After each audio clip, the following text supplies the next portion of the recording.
જય માતાજી, હર મહાદેવ મિત્રો. મારા જીવનના એક નવા પડાવની શરૂઆત કરી રહી છું ત્યારે જેટલા પણ લોકોએ મને શુભેચ્છાઓ આપી, મને પ્રેમ અને આશીર્વાદ આપ્યો હોય દરેકનો હું દિલથી આભાર માનું છું.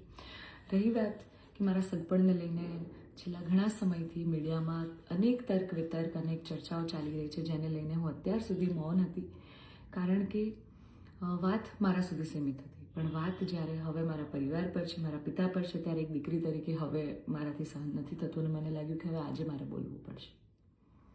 એક બ્રહ્મકન્યા હોવાનું, એક દીકરી હોવાનું મને એટલું ગૌરવ છે કે જેને હું કદાચ શબ્દોમાં નહીં વર્ણવી શકું.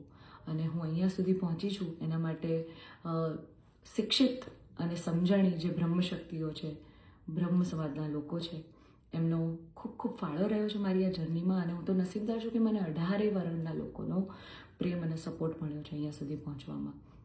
મારો પરિવાર તો છે જ, મારી ઢાલની જેમ મારા પિતા છે મને સપોર્ટ કરવામાં, પણ આપ સૌનો પણ ખૂબ ફાળો છે. પરંતુ કહેવાતા સભ્ય અને મોડર્ન સમાજમાં જ્યારે અમુક 2-4 અસામાજિક તત્વો છે જે લોકો અત્યારે પણ દીકરીઓ માટેના રૂલ્સ અને રેગ્યુલેશન નક્કી કરશે કે દીકરીઓનું લિમિટ ક્યાં સુધી હોવી જોઈએ. દીકરીઓને ફ્લાય કરવા માટે પાંખો મળી છે, એને વીંજવાની અને એને કાપવાની વાતો છે આ બધી. દીકરીઓ અત્યારે તેજસ જેવી પ્લેનો ઉડાઈ રહી છે, યુદ્ધ કરી રહી છે, રણ મેદાનમાં છે, સંસદમાં છે, વિજ્ઞાન અને ટેકનોલોજીમાં છે. હમણાં ઓપરેશન સિંદૂર જે થયું એમાં 2 દીકરીઓએ લીડ લઈને આપણને પૂરા દેશને ગૌરવ અપાવ્યું. ત્યારે શું 2-4 આવા અસામાજિક તત્વો નક્કી કરશે કે એક દીકરીનો લાઈફ પાર્ટનર ચૂઝ કરવાનો શું એને હક નથી? હું બહુ નસીબદાર છું કે મને એવો પરિવારને એવા પિતા મળ્યા છે જે મારી ખુશીમાં ખુશ થાય છે અને મારા નિર્ણયને જે મેં હરખે વધાવી લીધો છે. કારણ કે ઓફકોર્સ હું એક એવા પરિવારમાં જઈ રહી છું કે જે આખો ભક્તિમય પરિવાર છે. બહુ જ પરિવારના લોકો અને મારો પાર્ટનર મને એટલો પ્રેમ કરે છે કે જેમને હું જે છું, જેવી છું, જે પણ છું, મને ખૂબ આદરથી, સત્કારથી એ લોકો સ્વીકારી છે. રાત દિવસ જ્યાં ગાયત્રી મંત્ર, નવકાર મંત્રના જાપ થાય છે, આવા પરિવારમાં હું જઈ રહી છું. મને ખૂબ જ ગૌરવ છે. એટલે હું તમામ બ્રહ્મશક્તિઓ, સમજણી અને શિક્ષિત જે લોકો છે, બાકીના લોકોના મગજમાં નહીં ઉતરે કદાચ આવા, પણ જે લોકો શિક્ષિત છે, સમજુ છે, એ લોકોને હું નમ્ર વિનંતી કરું છું કે આવા 2-4 જે અસામાજિક તત્વો છે ને, કે જે દીકરીઓની પાંખોને કાપવાની વાતો કરી રહ્યા છે, પ્લીઝ એને સમાજમાંથી દૂર કરો, નકર આપણો સમાજ ક્યાંયનો નહીં રહે. તમે દીકરીઓનું સારું જ કરવા માંગતા હોય ને તો દીકરીઓના શિક્ષણ માટે વાત કરો. નાની નાની દીકરીઓ પર જે બળાત્કાર થઈ રહ્યા છે એના માટે વાત કરો. દીકરીઓની પ્રતિભાને આગળ લાવવાની વાત કરો. ચલો, આ બધી પ્રતિભાને બધું તો મોડર્ન વસ્તુ થઈ ગઈ. હજી જૂના 18મી 17મી સદીના કુરિવાજો આપણા સમાજમાં ચાલ્યા આવે છે. હજી કેટલા બાળ લગ્ન થાય છે આપણને બધાને ખબર છે. સાટા પ્રથા ચાલુ છે જેની પીડિત હું પણ છું, તમને બધાને ખબર છે. દીકરીઓના પૈસા લેવામાં આવે છે. અલા, દીકરીઓને તમે ઘૂંઘટામાં રાખો છો અને તમે એમ કહો છો કે અમે દીકરીઓનું સારું કહેવા માંગીએ છીએ. એક બાજુ દીકરીઓ તેજસ જેવી ફ્લાઇટો ઉડાઈ રહી છે, આર્મીમાં છે, નેવીમાં છે, અને એક બાજુ દીકરીઓ ઘૂંઘટામાં છે. એના પરથી જ ખબર પડી જાય છે કે ક્યાં કેટલો વિકાસ છે.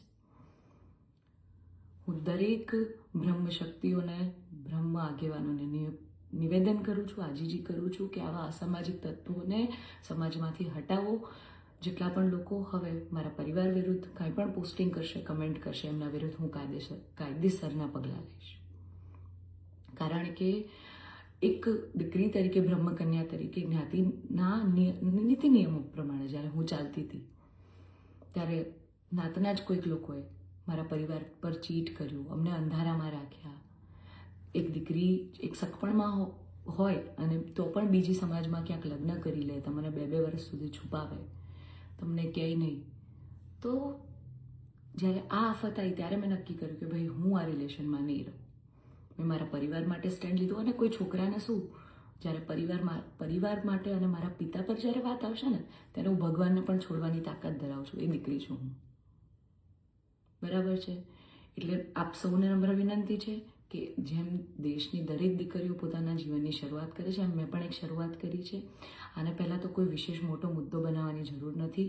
અને આવા જે અસામાજિક તત્વો છે કે આમ કરશું, નાત બાર કરશું, અરે ભાઈ, તમને 5,000માં કોઈ પગાર પર નોકરી રાખવા તૈયાર નથી. તમે તમારા ઘરનું અને તમારું સંભાળો પહેલાં તો. અને આવા અસામાજિક તત્વોને, તમામ બ્રહ્મશક્તિઓને, શિક્ષિત અને સમજણા જેટલા લોકો છે એમને મારી વિનંતી છે કે આવા સામાજિક તત્વોને તમે દૂર કરો સમાજમાંથી, જેથી દીકરીઓ ડરે નહીં અને એમની પ્રતિભા આગળ આવે. અને સમાજનો વિકાસ થાય. જય માતાજી, હર માતા.